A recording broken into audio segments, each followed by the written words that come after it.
The Philadelphia Eagles remain the only undefeated team in the NFL after a Sunday night win, 26-17 over the Dallas Cowboys. We'll recap it next right here on the Locked On Eagles postgame show.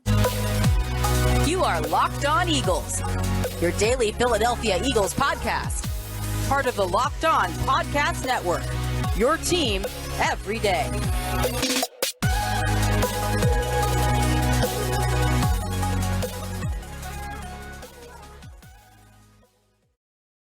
We thank you so much for making Locked On Eagles your first listen each and every day. Welcome into the Locked On Eagles postgame show. The Eagles are 6-0 after a 26-17 win over the Dallas Cowboys. Today's episode of LOE is presented by Prize Picks.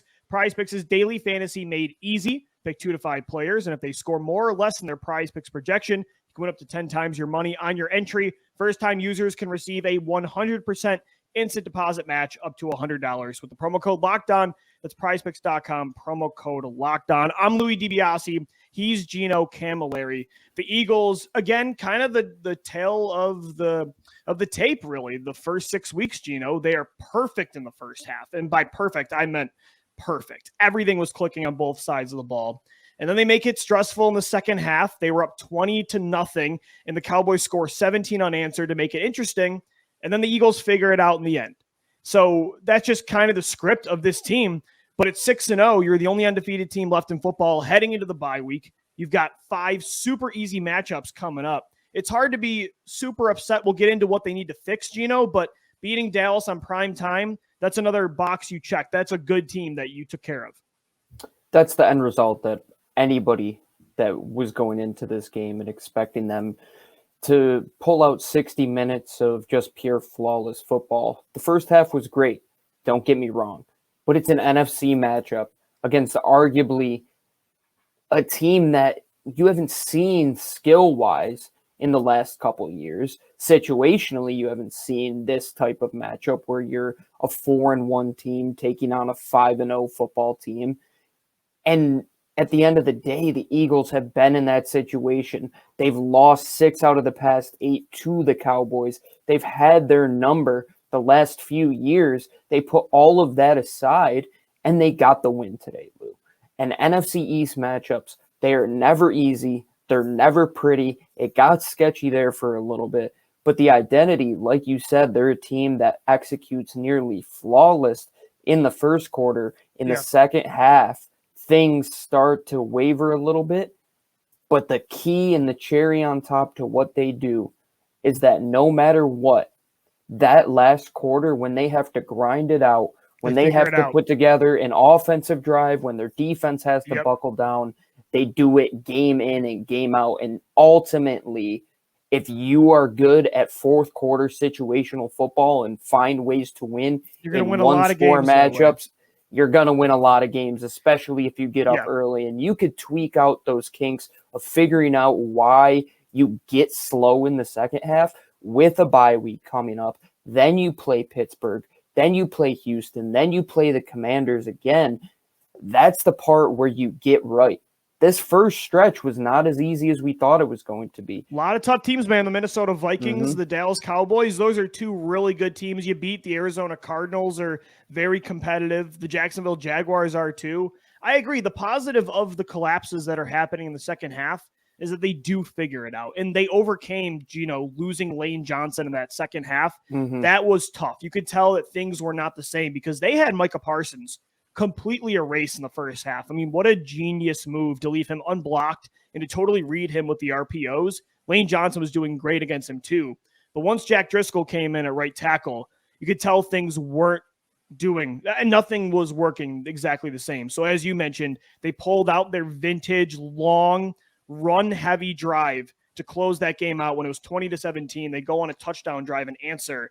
And that's so clutch because some teams, when they're unraveling like the Eagles have time and time again this year, they keep unraveling. The Eagles eventually figure it out, and that's so clutch through the air too. When Jalen Hurts needed to make plays, he did, with A.J. Brown and Devontae Smith stepping up big time. And you look at the first drive where they go out there and they passed every time on that first drive. Yeah. And then we sit back and say, well, things didn't go great. let's turn on that switch of being one of the best running teams, if not the best running team in the National Football League. And how are we going to do that? Well, we have this genius idea where we're not going to single block Micah Parsons. We're not going to double team him either. We're actually going to make him have to slow down. And how do you do that? You make him the read defender, where you make him have to make a choice, and you expect your athletes to go out there and make the plays, which they did today. Was it an easy test? Absolutely not. But did they quiet down the likes of DeMarcus Lawrence, who was basically shut out in that game? He talked a lot this week, too. He said Jalen Hurts hasn't played the Dallas Cowboys yet. Hurts put him in a spin cycle in the first half on the one play, and I didn't hear from Lawrence the rest of the night. And they seem to do that all over the board, Lou. I know the Eagles weren't looking the best tackling with their defense, but man, look at those huge plays that ultimately ended up being the deciding factor. The A.J. Brown yards after the catch touchdown run, a bunch of those Miles Sanders inside runs where he gets contacted 3-4 yards past the line of scrimmage, and then he turns his legs for 5 or 6 more yards. And they're able to do it in a multitude of ways. I thought the play design this week was much better than it was last week. That play where they get A.J. Brown behind the line of scrimmage, move him back and forth to see if it's man versus zone, sprint him out to the right, and get him on Micah Parsons, where Micah Parsons now has to be responsible to either read Jalen Hurts, who could pull it down, or go have to cover A.J. Brown. And they got the best out of multiple matchups today, Lou, and their coaching staff did a great job, in my opinion. I will say, too, that drive was so clutch. Again, things were unraveling. The Cowboys scored 17 unanswered. It's 20-17. They just scored a touchdown to march all the way down the field and score and answer. That catch, by the way, from Devontae Smith in the end zone, amazing. The body control of that kid is just truly elite. Him and A.J. Brown were two of the best players in this game. 5 catches. The numbers weren't sexy, but the plays they made, Gino, were huge. A.J. Brown, 5 for 67 today in a touchdown. Devontae Smith, 5 for 44 in a touchdown. But how about the gritty performance right after that from Chauncey Gardner-Johnson? When was the last time we saw a safety take over a game like CGJ did today? Not only that interception in the first half that was mostly created by James Bradberry, but that second interception where CGJ was trying to strip the ball from Tony Pollard, right? He hurts his hand. He goes into the locker room. He's out for 2 to 3, maybe 4 drives. We're thinking, is it a torn bicep? Is he going to be out now for a long time? He comes back into the game still clearly in pain and absolutely lays out to make a key game-winning interception when the Cowboys still could have made it a one-possession game with plenty of time left. There were a lot of gritty performances today, but CGJ stepping up on defense in the second half at least, you noticed that for sure. And I know you did, especially as the safety guy. I've been preaching the word of drafting a do-it-all chess piece safety for years, because what Chauncey Gardner-Johnson does, not with just his ability to play football, but with his mentality of being a through-and-through Philly guy. Even when he gets hurt, I thought his bicep was torn. I either thought his bicep was torn or he tore his pec. It looked like that kind of play, right? I mean, it just gets overextended and he's grabbing that spot. I'm like, that it would have been devastating, man, because he underrated how important he is to this defense. And then he comes back, Lou, and that play he made where Next Gen Stats tweeted it out and said that he covered, I believe it was around 16 and a half yards from the time that ball was thrown to get to the spot on that interception as a deep safety in an area where people said this guy is a cornerback. He doesn't play deep safety. Well, he did it at Florida. We said he could do it in the National Football League. He did it a little bit in New Orleans, but just leave it to the Eagles to get the best out of that style of player. Malcolm Jenkins did that for years. A former cornerback, transition to safety, somebody who is very smart. I think Chauncey might be one of the smarter guys on the field, and we just don't recognize it. But now that you're seeing him get more comfortable within this defense, Lou, remember, he was a late addition to this defensive roster. Now that he's gotten some games under He's his belt settling to in. get comfortable, he's got 3 interceptions in the past 2 games. This is everything you could have wanted and more. And why is that today, Lou? Outside of the third quarter, where Jonathan Gannon and Shane Steichen got a little bit conservative, what they allowed their secondary to do today was to play free, go out there, press these guys, make it a difficult matchup, get up in their face, and do exactly what they did to see success for 4 or 5 games so far this year. And now you've done it through 6. You got to keep doing that. That's the winning formula. The Philadelphia Eagles are 6-0 for the first time. Is it since 2004 still? I don't even know if that 2004 team started 6-0. Yeah, they went to 7-0 if I'm not mistaken. Gotcha. Okay. So the Eagles look very similar to that team that went to the Super Bowl all the way back in 2004, 18 years ago. Today's episode of Locked On Eagles is brought to you by Nugenix. It feels like most guys notice this, right? The older you get, the more your body changes. Maybe you're getting a little bit of a dad bod. Maybe you feel a little bit less like your old self. Maybe you don't have time to work out as much and you want that energy and body you once had. That's where Nugenix comes in. It'll help you feel a whole lot more revived, working out like you used to. Does it feel like right now you just can't get in shape? It's not your fault. As men age, our body naturally loses free testosterone, the man hormone. It happens to every man and can make it more difficult to stay in shape and be energetic. Remember when the winning felt easy back in the day? That's because when you were younger, you were at the peak of your testosterone production, what some have called the winner's hormone or the man hormone. Wouldn't it be nice to get that winner's edge again and that old swagger back in your step?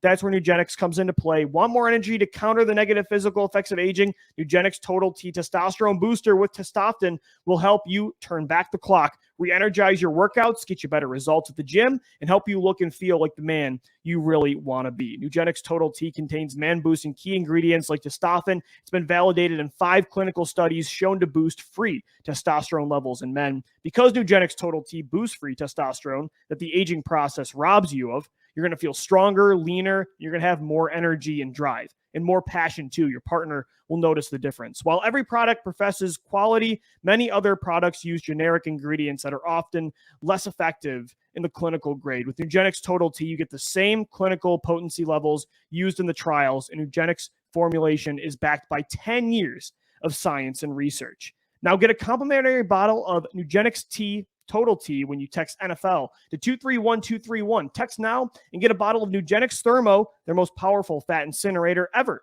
with key ingredients to help you get back into shape fast. Absolutely free. Text NFL to 231231. Again, text NFL to 231231.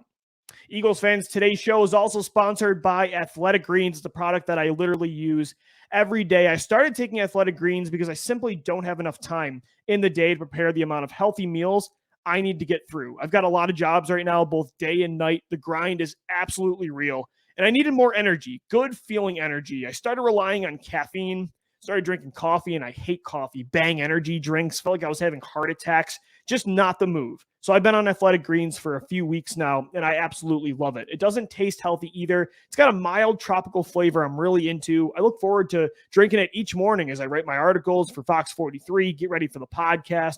So what is this stuff in Athletic Greens? Well, with one delicious scoop of AG, you're absorbing 75 high-quality vitamins, minerals, whole food source superfoods, probiotics, and adaptogens to help you start your day right. The special blend of ingredients supports your gut health, your nervous system, your immune system, your energy, recovery, focus, and aging, everything. I've sent over to my brothers. They're loving it too. It supports better sleep quality and recovery, supports mental clarity and alertness. It's the one thing with all of the best things, and it costs you less than $3 a day. You're investing in your health, and it's cheaper than your cold brew habit. Right now, it's time to reclaim your health and arm your immune system with convenient daily nutrition, especially heading into the flu and cold season. Just one scoop in a cup of water every day. That's it. No need for a million different pills and supplements to look out for your health. To make it easy, Athletic Greens, they're going to give you a free 1-year supply of immune-supporting vitamin D and 5 free travel packs with your first purchase. All you have to do is visit athleticgreens.com/NFL Network. Again, that's athleticgreens.com/NFL Network to take ownership over your health and pick up the ultimate daily nutritional insurance, Athletic Greens. Guys, thank you so much for making Locked On Eagles your first listen each and every day. Make sure you also check out our NFL key predictions every Friday on Locked On NFL. Locked On's local experts give you the inside scoop on the 5 biggest games of the NFL weekend, including Sunday and Monday Night Football. plus betting advice from the field's leading experts at BetOnline. Follow NFL Key Predictions every Friday on Locked On NFL, available on the Odyssey app, YouTube, and wherever you get your podcasts. Gino, it was great to see, and we're going to get into that perfect first half in a little bit. It was awesome to see the Eagles rally again like they did against the Detroit Lions, like they did against the Arizona Cardinals last week, like they did against the Jacksonville Jaguars. I mean, this team is truly battle-tested, and it seems like when they're thrown into a corner, they always have the right answers. But at the same time, man, they got to stop putting themselves in these corners because you had no business only being up 3 in the fourth quarter against Cooper Rush and that Dallas Cowboys team, especially when you have a first half where you're dominating like that. That team should be dead in the water, but teams keep coming back. And a huge part was losing Lane Johnson and CGJ for a bit, for sure. Injuries were a huge part of it. Don't want to discount that. Micah Parsons suddenly was getting pressure to Hurts, but they have got to figure out in the second half this script of starting faster. On defense, it was like the coverage was soft again. The tackling was bad. They weren't getting to Cooper Rush. He had way too much time.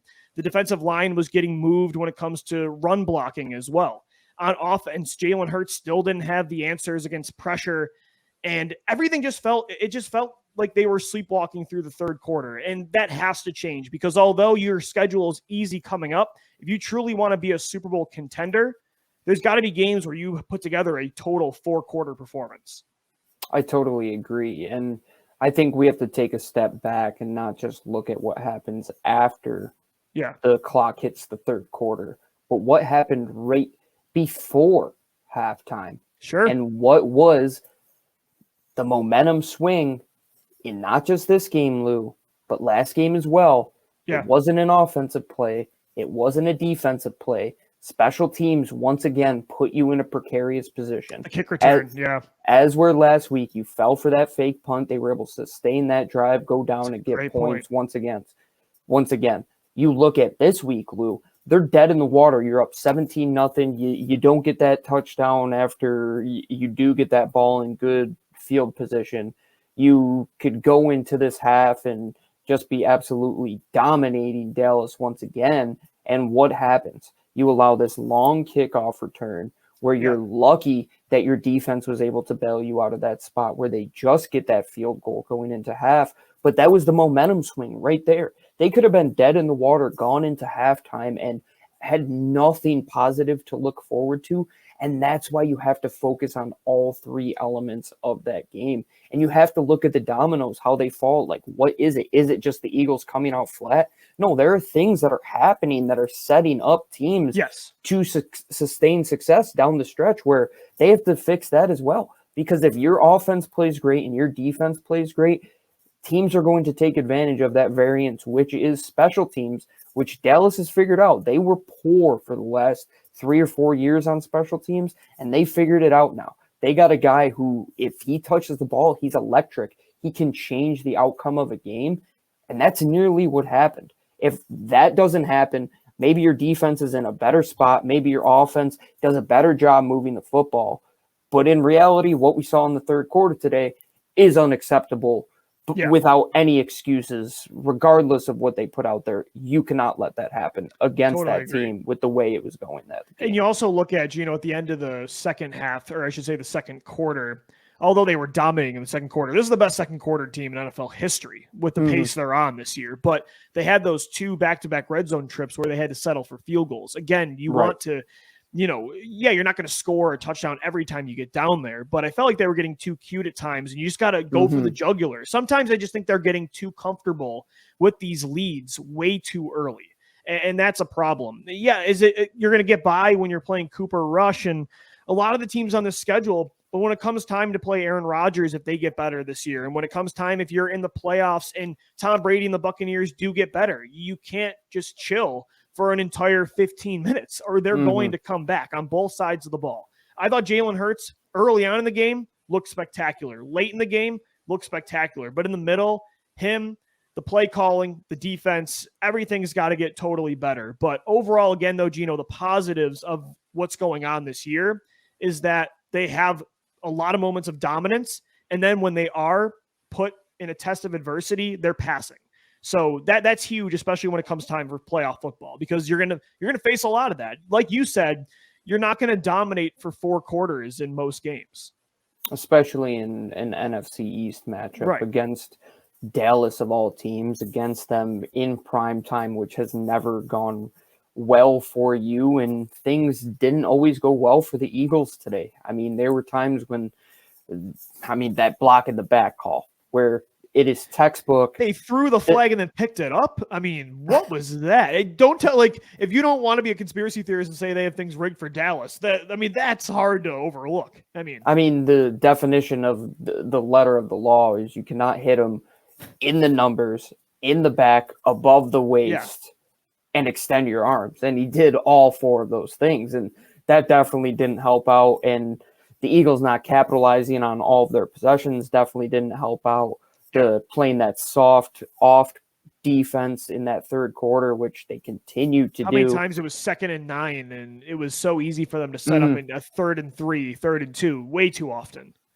Or that when they take I believe it is that illegal motion penalty that they accept. Yeah. And then the very next play, Ezekiel Elliott picks up 12 yards on the ground. It's stuff like that drives me crazy. I think the problem is that Jonathan Gannon gets too conservative on defense where he wants to play it safe. But I think on the other side with Shane Steichen, he tries to outsmart himself. They do a lot of things that are just outside of their bounds when it's just like, it's like, hey, we have a 2-score lead. Let's try this play call we talked about in practice a few days ago, and let's see if it works now because we can afford it. Yeah, I agree.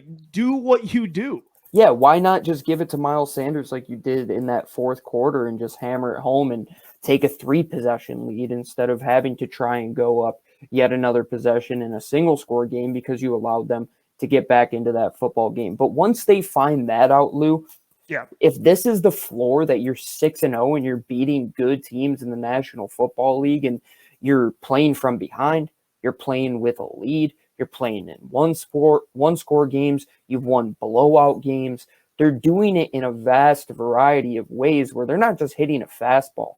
They're getting the full pitching arsenal, and they're able to take them yard.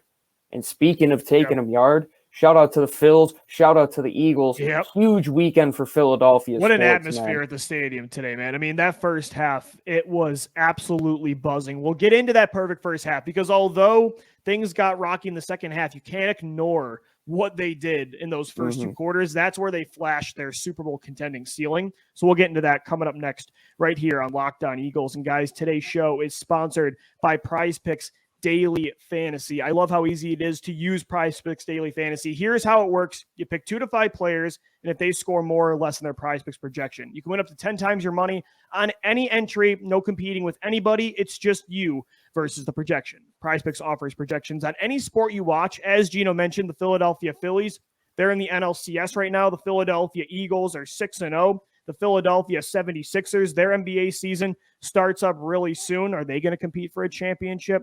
The Flyers are winning games. You've got cricket, boxing, golf, everything at Prize Picks Daily Fantasy. Download the Prize Picks app or go to prizepicks.com to sign up and play daily fantasy sports. First-time users can receive a 100% instant deposit match up to $100 with the promo code LOCKEDON. Entries can be made in 60 seconds or less. They have safe and fast withdrawals too. Once again, head over to prizepicks.com and use the promo code LOCKEDON. If you deposit $100, Prize Picks is going to give you $100. If you deposit $50, Prize Picks will give you $50. Again, promo code LOCKEDON at sign up for an instant deposit match up to $100 with Prize Picks Daily Fantasy.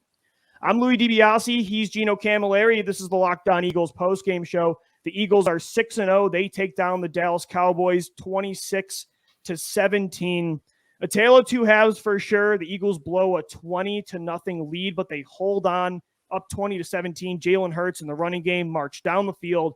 A.J. Brown and Devontae Smith, they finished the job to go up 26-17. Then Chauncey Gardner-Johnson, huge interception to really close things out. And Gino, underrated moment of that play was Brandon Graham getting to Cooper Rush. Graham, again, when things come down to the clutch, he makes a play.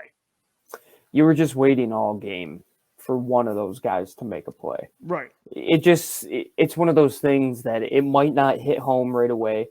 It might not be there in the second, third quarter, but they just wear away at you, and that rotation just wears away at you. And by that last 2 drives that they had, Hassan Reddick made some huge plays too. Big time. Yeah. Big time. Brandon Graham was getting off the ball. I thought Josh Sweat was flying off the ball today. Yeah. And even though that 4-man pass rush didn't hit home, it does it situationally when they need to in the biggest moments. And Brandon Graham just knows how to get it done. And he talked to the team before this game. You knew it was going to be emotional for him. And having those guys to keep that emotion in check, to not let that bubble burst, to where, yeah, this is a big-time environment. You saw the team that took those personal foul penalties because they couldn't withstand the moment. They got outside of the moment. They got into their ego for a second. The Philadelphia Eagles team, they just seem unselfish right now. They just seem like a group that's together, and they all just want to play for that bigger goal, and it starts with those older veteran guys. And Brandon Graham, like, yeah, they were getting into it in the midst of the line play, and you saw towards the end of the game, Odigizua takes down Jason Kelsey. This was a heated rivalry, but the Eagles are able to keep their head because they know if they don't shoot themselves in the foot, they are able to come out on top, and that has been the recipe. These guys hit home in the right moments when it matters to close out big-time games, and the offense has had to do it. The defense has done it. The veterans have done it. The young guys have done it. The old wily guys who have been here for 14 years, the guys who have been here from the last week in August, and Chauncey Gardner-Johnson, all of them are coming together to play under this Eagles mentality where this team, led by Nick Sirianni, has one goal in mind, and it's every week is just to win, Lou. They don't get caught up in the moment. They get caught up on playing football, playing fast, playing physical, and they're just punching teams in the mouth. There's no secret sauce. It's get in there, get in the trenches, and just beat the heck out of the team across from you, and they continue to do it.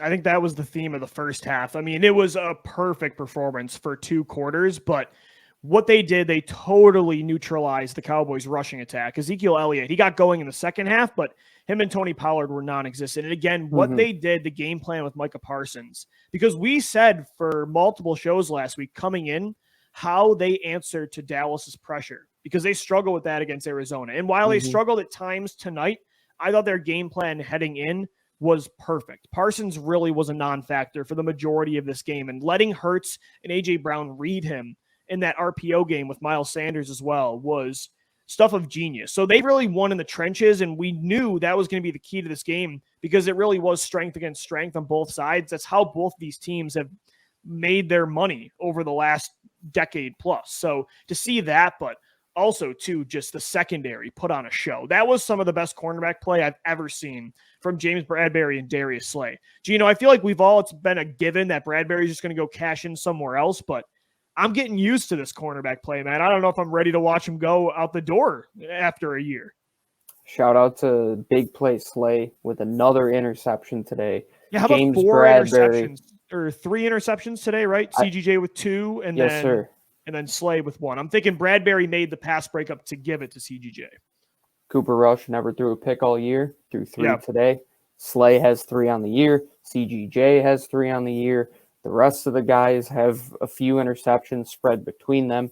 James Bradberry just cannot get a ball completed on him. And when it is, it's just an unbelievable catch from the wide receiver, which were a couple of them today from Michael Gallup, who had a good play on him. But outside of that, not just them, Marcus Epps too. CGJ is coming to how about Epps' diving pass breakup early in that first quarter? I mean, fantastic. Some incredible play. What about the linebackers in coverage too, Lou? I mean, a lot of the times in the slot, they were playing that bracket-style defense where they have one of those linebackers, either TJ Edwards or Kaiser White, having to bracket a guy like CeeDee Lamb, and they did a fantastic job.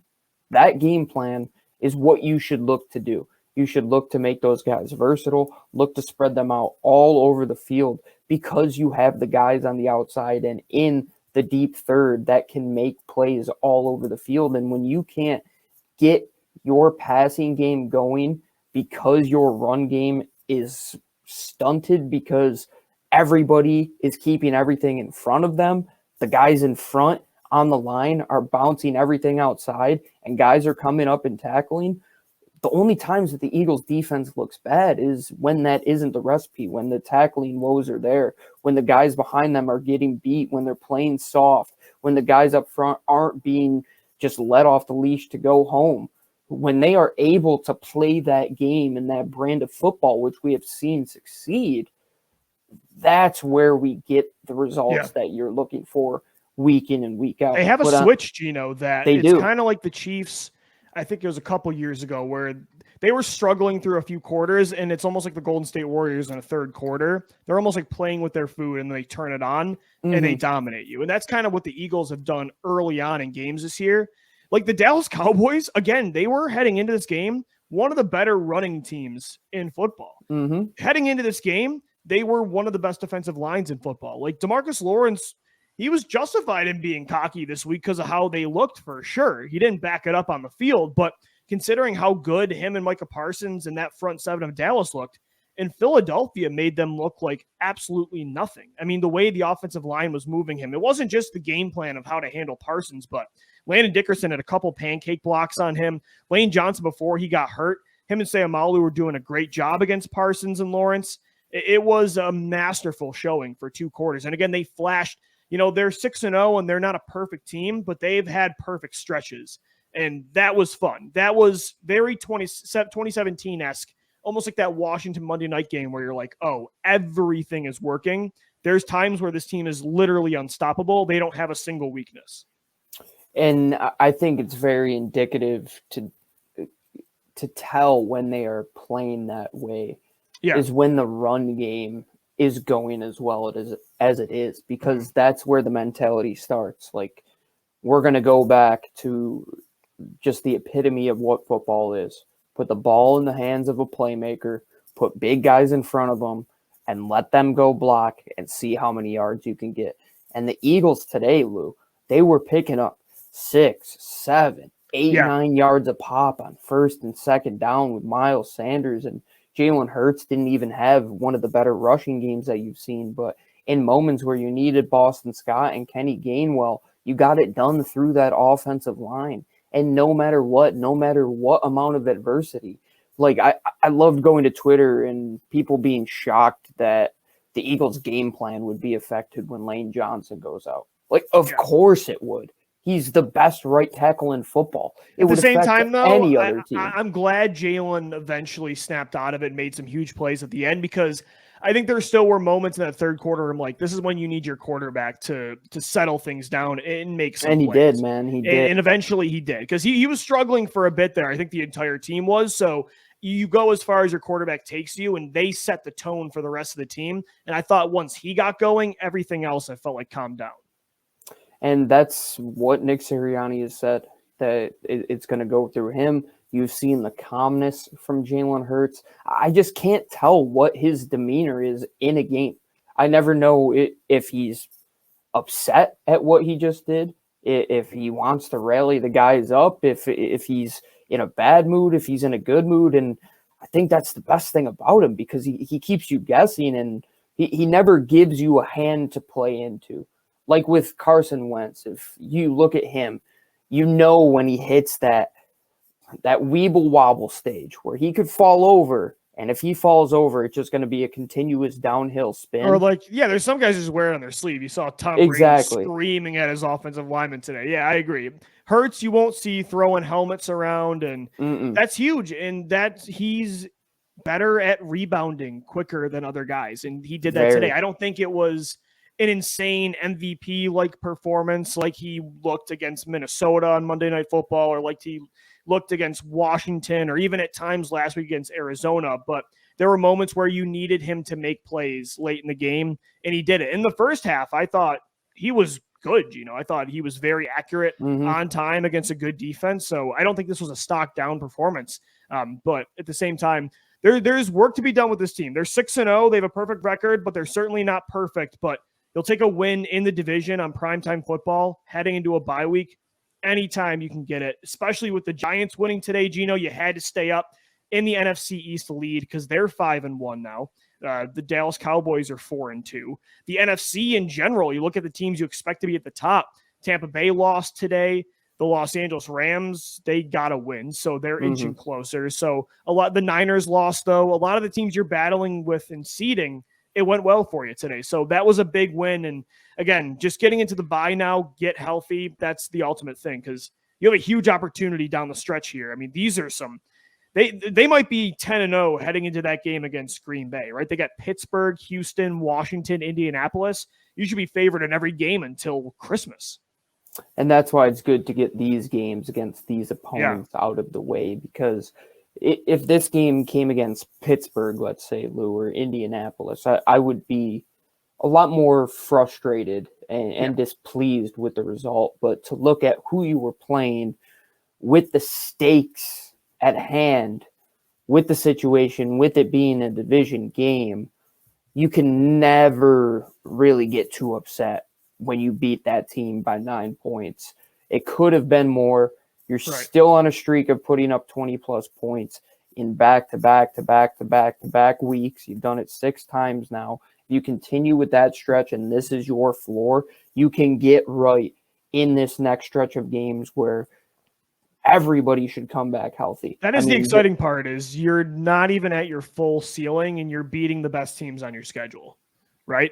I mean, as you said, you're hitting your bye week at the perfect time, because now you can get right, get healthy right before this stretch where you're saying, okay, let's add a couple more wins onto this thing, because down the stretch, we're going to be playing the Giants a couple times, who are 5-1. We're going to be playing Dallas, who will probably have Dak Prescott back. We have that Green Bay game on our schedule. Tennessee, So win those games that you know that you have to win, because there were some games on this schedule where I thought they'd be maybe 4-2 after this stretch. They get to 6-0. They get past a few of those games where we said, could they win? Could they lose? Potentially both. Well, they've won them all. They've passed every test so far, Lou. It's crazy to say that we're sitting here in second week of October, and this team is yet to lose a football game. It's been quite some time. Go back to last regular season. It's been forever since they've lost a football game. We've never done it on the podcast where they've started like this, because we didn't start until 2018, and we know the roller coaster we've been on for 5 years now. So it's pretty exciting. That's the thing. Even with these ups and downs, they keep winning these football games. They head into the bye week, though, 6-0. Gino and I have stock up, stock down coming up next tomorrow. We'll continue to look into this 26-17 win over the Dallas Cowboys. Make sure you subscribe to Locked On Eagles on all podcast platforms, free and available Monday through Friday, as well as on YouTube, and hit us up on Twitter at Locked On Birds, at DiBiase LOE, and at GC24_football. Once again, the Eagles take it 26-17. They beat the Dallas Cowboys. Thank you for making Locked On Eagles your first listen each and every day. Make sure your second listen is the Peacock and Williamson NFL show. Brian Peacock and former NFL scout Matt Williamson, they give you the expert NFL analysis in less than 30 minutes. It's free and available wherever you get your podcasts. For Gino Camilleri, I'm Lou DiBiase signing off. As always, thank you for downloading. Thank you for watching and listening. And let's go, Birds. Fly, Eagles, fly.